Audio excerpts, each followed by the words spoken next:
চাওক সুদীৰ্ঘ ২৫ বছৰৰ অন্তত চাবুৱাৰ আপোন গাঁওখনলৈ উভতি আহিছে বিজিত গগৈ ওৰফে আলফা স্বাধীনৰ মেজৰ জেনেৰেল অৰুণোদয় দহোটীয়া। আজি মুকলি আকাশৰ তললৈ যিহেতু আহিছে, চাবুৱাত নান্দোৱা গাঁওখনত এটা উখল মাখল পৰিৱেশ। ঘৰখনৰ আপোন পিতৃ মাতৃৰ পৰা আৰম্ভ কৰি সকলোৱে এতিয়া আনন্দত আত্মহাৰা দেখিবলৈ পোৱা গৈছে। আত্মীয় স্বজন বন্ধু বান্ধৱ গাঁওখনৰ সকলো লোক ওলাই আহিছে। এই মুহূৰ্তত মই বিজিত গগৈ ওৰফে অৰুণোদয় দহোটীয়াৰ সৈতে অকণমান কথা পাতিব বিচাৰিম। প্ৰথমে ঘৰখনলৈ আহিছে, প্ৰথম খোজটো দি কেনেকুৱা লাগিছে? ২৫ বছৰ মূৰত আহিছে। মানে মই এৰি থৈ যোৱা ঘৰখনটো এখন নহয়, বহুত পৰিৱৰ্তন হ'ল। যাওঁতে দেউতা আছিলে, এতিয়া দেউতাবিহীন এখন ঘৰ।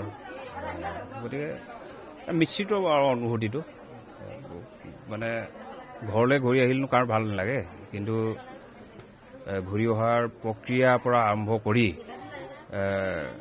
বিগত সময়ত মই কটাই অহা মোৰ সংগ্ৰামী জীৱন, এই সকলোবোৰ বিবেচনা কৰি পেলাই যিটো সাধাৰণতে বহুদিনৰ মূৰত ঘূৰি অহাৰ যিটো আনন্দ, সেই আনন্দটো যেন ক'ৰবাত আধাৰুৱা হৈ আছে, তেনেকুৱা মোৰ অনুভৱ নিজৰ আৰু আজিৰ দিনটোত।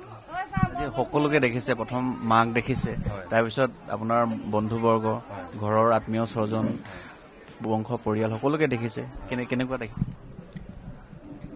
চবৰে আৰু বয়সৰ চাপ পৰিছে, মোৰো। আৰু বিশেষত মই ২৫ বছৰৰ মূৰত মানে মই বহুতকে চিনি পোৱা নাই আচলতে। এতিয়া মোৰ নিজৰ আত্মীয় স্বজনৰ মানে যিবিলাক ছেকেণ্ড জেনেৰেশ্যনটোৰ মানুহবিলাক মই কাকোৱে চিনি পোৱা নাই। গতিকে গোটেইখিনি চিনাকি হ'বলৈ মোক যথেষ্টখিনি সময় লাগিব এতিয়া। হয়। মায়ে প্ৰথম দেখি কিবা কৈছে? মায়ে কান্দিছে আৰু সাৱটি ধৰি পেলাই। হয়, কথা ক'বলৈ আৰু অৱকাশেই নাই সেই মুহূৰ্তত। আপুনি যে আহিলে ২৫টা বছৰ এখন অন্ধকাৰ জগত বুলিয়ে কৈছোঁ, তাত আছিলেগৈ।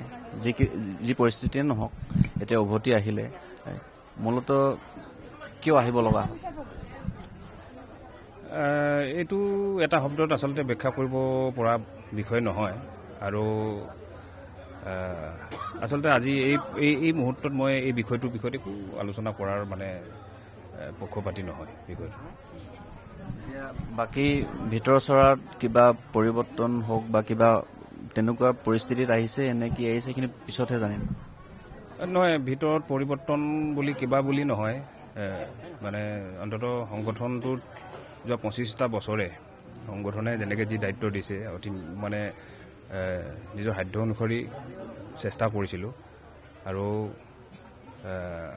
কিন্তু মই সেইটোৱে কৈছোঁ যে মই আজি ঘৰত ঘূৰি অহাৰ যিটো আনন্দটো মই পূৰা উপভোগ কৰিব নোৱাৰাৰ মোৰ যিটো ফিনিচিংটোৱে মোক যথেষ্ট বাধা দিয়ে। তাৰমানে আনন্দটো উপভোগ কৰিব পৰাটো। বিবাহ তাতে কৰিছোঁ মই। এতিয়া পৰিয়ালত কোন কোন আছে? মোৰ সন্তান দুটি আছে। ডাঙৰটো এতিয়া ৭.৫ বছৰ, ছোৱালীজনী ৩ বছৰ। গতিকে মই অহাৰ 2 বছৰৰ পিছত, 2 বছৰ নহয় 2 মাহৰ পিছত সিহঁতিও আহিছে। কিন্তু গোটেই অহাৰ মানে প্ৰক্ৰিয়াটোত আৰু বিশেষকৈ বিভিন্নজনে সহায় সহযোগ কৰিলে আৰু আজি পৰিয়ালটো আৰু পুনৰ একত্ৰিত হৈছোঁ। তেনেকুৱা। এতিয়া যে প্ৰায় 6টা মাহ গুৱাহাটীত হৈ ক'ত ৰাখিছিলে আমি সেইটো গম পোৱা নাই। যিখিনি আপোনাৰ ওপৰত পূৰ্বে গোচৰ আছিল, বিভিন্ন ধৰণৰ বহু গোচৰ আছিল বা বহু কেছ আছিল, বহু ঘটনাৰ লগত আপুনি জড়িত আছিল, ধন দাবী হওক বা হত্যা হওক বা বিভিন্ন ধৰণৰ, এইখিনি গোচৰ যিহেতু সময়ে সময়ে বাতৰি সংবাদ মাধ্যমত প্ৰকাশ পায়ে আহিছিল, এইখিনিৰ ওপৰত কেনেধৰণৰ চৰকাৰে হওক বা অসম আৰক্ষীয়ে কেনেধৰণে লৈছে, কি একেবাৰে শেষ কৰিছে, এইখিনি অকণমান জানিব বিচাৰিছোঁ। এই বিষয়ত মই একো ক'ব নোৱাৰোঁ এতিয়া। আৰু যাব লগা নহয় সেই বিষয়েও মই মানে একো ক'ব নোৱাৰোঁ এতিয়া আজিৰ মুহূৰ্তত। পিছত হয়তো ক'ব পাৰে। পিছৰ হ'ব আৰু। বেছিও ময়ো আমনি নকওঁ, যিহেতু 25 বছৰ মূৰত আহিছে। শেষত এটা থাকি গ'ল যে কিমান চনত গৈছিল আৰু কেইটা বছৰ থাকিলে, কেনেকৈ গৈছিলে ঘৰৰ পৰা, সেইটো অকণমান জানিব বিচাৰিছোঁ। 2001 চন, যিটো মানে গুপ্ত হত্যাৰ একেবাৰে বিভীষিকাময় পৰিৱেশ, সেই পৰিৱেশৰ সময়ত আমি সংগঠনৰ পৰা যোৱা, বিহুতে আমি হুঁচৰি গাই থকাৰ পৰাই যোৱা। আৰু সেই বিহুতে আৰু মানে বিহুৰ হোৱাৰ মুহূৰ্ততে মই ঘৰত আজি পাইছোঁহি।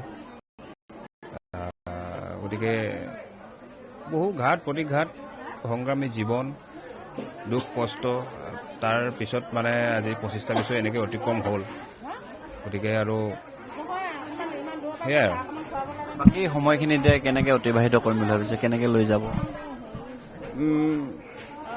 আচলতে বাকী সময়খিনিতো নিজৰ পৰিয়ালটো পোহপালটো দিব লাগিব যিহেতু সন্তান দুটি পৃথিৱীলৈ ময়ে আনিছোঁ গতিকে সিহঁতক মানে অন্ততঃ যিখিনি বেছিক নিডছ মানে যিখিনি মৌলিক অধিকাৰ এজন মানুহৰ যে শিক্ষাটো অন্ততঃ দিবলৈ চেষ্টা কৰিব লাগিব আৰু বাকী বৰ বিশেষ তেনেকৈ মই ভবা নাই এই বিষয়ত আৰু হয় যে বহুতে কৈ থাকে যে যিটো সংঘাত বা ভাৰত চৰকাৰ আৰু আলফা স্বাধীনৰ মাজত দুখন ৰাজনৈতিক এখন সংঘাত চলি আছে সেই সংঘাতৰ অৱসান হ'ব লাগে আৰু তাৰ কাৰণে কি হ'ব লাগে মুখ্য সেনাধ্যক্ষ পৰেশ বৰুৱা মহোদয় আহিব লাগিব মূল সুঁতিলৈ গতিকে তেখেতৰ সন্দৰ্ভত কি ক'ব বিচাৰিব চাওঁ মানে পৰেশ বৰুৱা ছাৰ মোৰ কাৰণে এটা ফাদাৰ ফিগাৰ আৰু সংগঠনটোত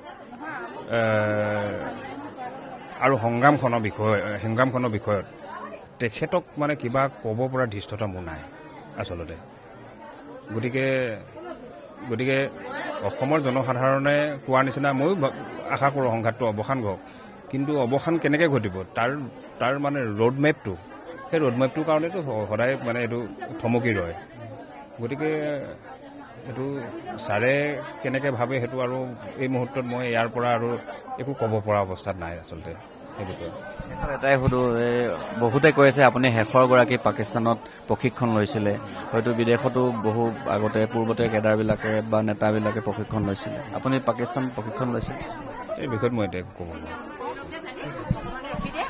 চাওক এয়া আছিলে আলফাৰ সদ্য আত্মসমৰ্পণকাৰী নেতা তথা মেজৰ জেনেৰেল বিজিত গগৈ ওৰফে অৰুণোদয় অসম আৰু এই মুহূৰ্তত সুদীৰ্ঘ 25টা বছৰ পূৰ্বে এপ্ৰিল মাহতেই হুঁচৰি গাঁৱে থাকোঁতে গাঁৱত বিহুৰ সময়ত এই ঘৰখন এৰি নিষিদ্ধ সংগঠনটোলৈ গুচি গৈছিল যিটো সময়ত আছিল গুপ্ত হত্যাৰ ভৰপূৰ এটা সময় আৰু সেই সময়ত গৈ 25টা বছৰ ম্যানমাৰৰ ঘন অৰণ্যৰ মাজত আছিল আৰু এই অৰুণোদয় দহোটীয়াৰ নেতৃত্বতে 779 শিবিৰ পৰিচালিত হৈছিল বিগত বৰ্ষৰ 23 নৱেম্বৰ তাৰিখে অসম আৰক্ষীৰ ওচৰত আত্মসমৰ্পণ কৰি মূল সুঁতিলৈ উভতি আহিছে বিজিত গগৈ ওৰফে অৰুণোদয় দহোটীয়া আৰু আজি প্ৰায় 6টা মাহৰ অন্তত পুনৰ এপ্ৰিল মাহতেই 25 বছৰৰ অন্তত এপ্ৰিল মাহতেই বিহুৰ প্ৰাকক্ষণত চাবুৱাৰ আপোন ঘৰখনত ভৰি থৈছে সেই বিজিত গগৈ আৰু ইয়াকে লৈ এতিয়া পৰিয়াল আত্মীয় স্বজন বংশ পৰিয়াল সকলোৱে এতিয়া আনন্দত আত্মহাৰা হৈছে লগতে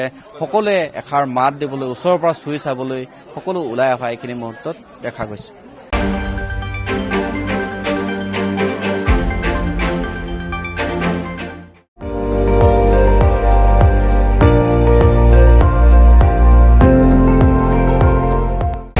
আপুনি চাই আছে ND24 সৰ্বশ্ৰেষ্ঠ নহয় সৰ্বোত্তমৰ দৌৰত